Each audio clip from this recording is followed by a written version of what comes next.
Today's press handstand video is going to reveal a tip that is going to save you years of time in your practice towards your press handstand. We're going to go through a typical session that we run through with hundreds of our clients online and in studio, and then highlight some different tips that you need to pay attention to so that you don't put mistakes into your training from the beginning.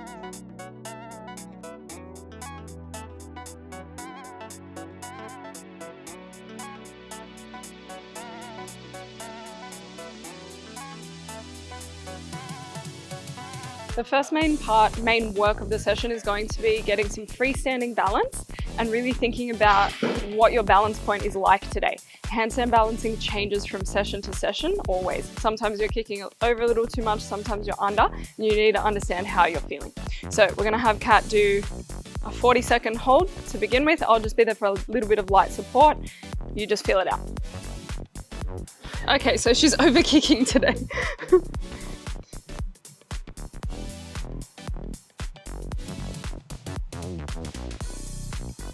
And rest.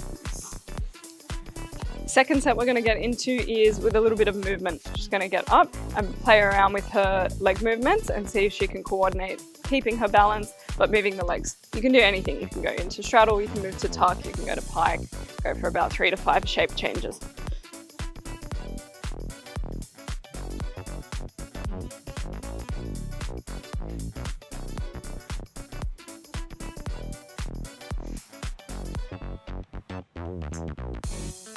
Okay, so attempt 2 is pretty good. She's actually got good control today, good pressure through the fingers. I think actually the main problem is she's recovering from a cold, so breathing is the number one issue, but shapes are looking good. So that means we can now move on to our next part. We're gonna start in a chest to wall shape, just leaving a tiny bit of gap so you can get into your straddle.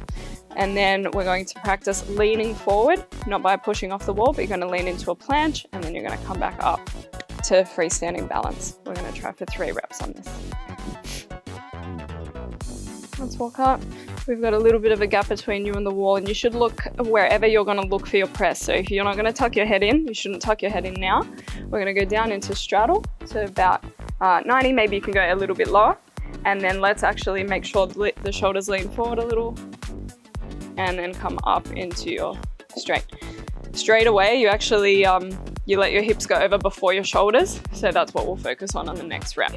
Let's come down to straddle, keep your toes on the wall. Come on. Okay, let's lean the shoulders forward. Shoulders forward, that's it. Heaps better. Slide, lean, and press. All right, if you can breathe, let's get 1 more rep. Lean with the shoulders. There you go. This is the drill. This is what we're sort of focusing on for the day. So we want to do a bunch of drilling on the wall. We're only showing that 1 set in the video, but in this section, you would stay here for 3 to 5 sets and continuously try to improve the form over the sets. Next, we're going to move on to the boxes. So this is a scaled way that we can start working on our press when we don't have it from the floor yet. But this is where we're gonna go over that common mistake everyone does. Okay, so hands are gonna go on the floor. Feet are gonna go on the box. Okay, height's obviously up to where you're at with your press. And we're gonna start to get a little bit of lean forward. We need shoulders forward over the wrists. So that was really nice.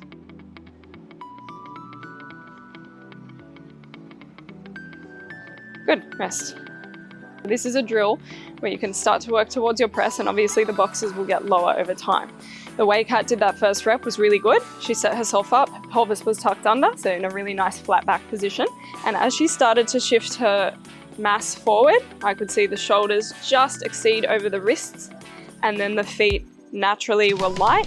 She was able to move her hips over to the correct position and naturally go up into her handstand. Next one, if you can do the common mistake for us, we'll show what normally happens where people are not patient enough to actually get to that sweet spot, and there's a little bit of a habit formed with pushing off the box. So we see some level of lean start to happen. There's a sticking point here where you just can't lean and the hips are not quite over.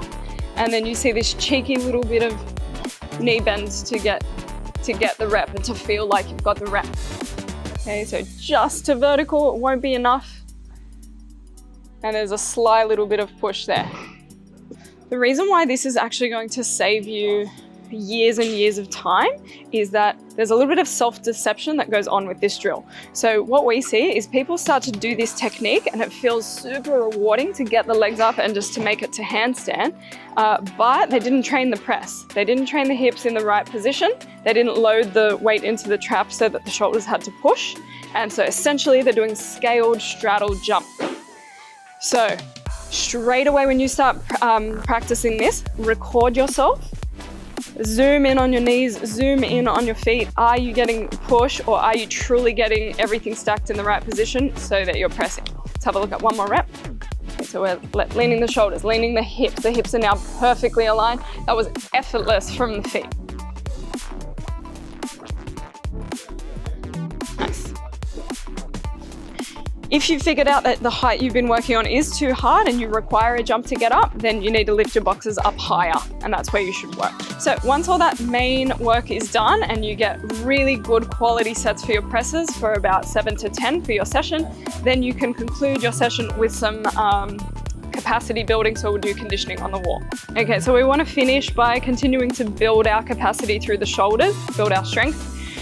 So we'll go into chest to wall position, and because we do have the wall support, we are more harsh on ourselves with our form and our line. We want to get really tall shoulders here.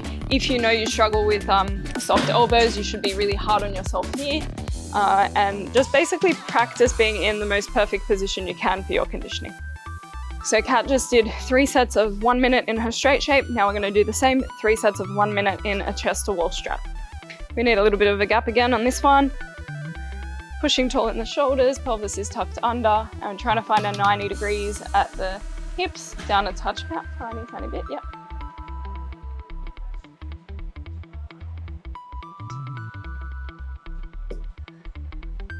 All right guys, well, make sure you don't cheat your presses on the box. This is going to save you a bunch of time, and what will also save you time is if you subscribe to the channel, we're going to release all our tips and tricks for gymnastics training as adults.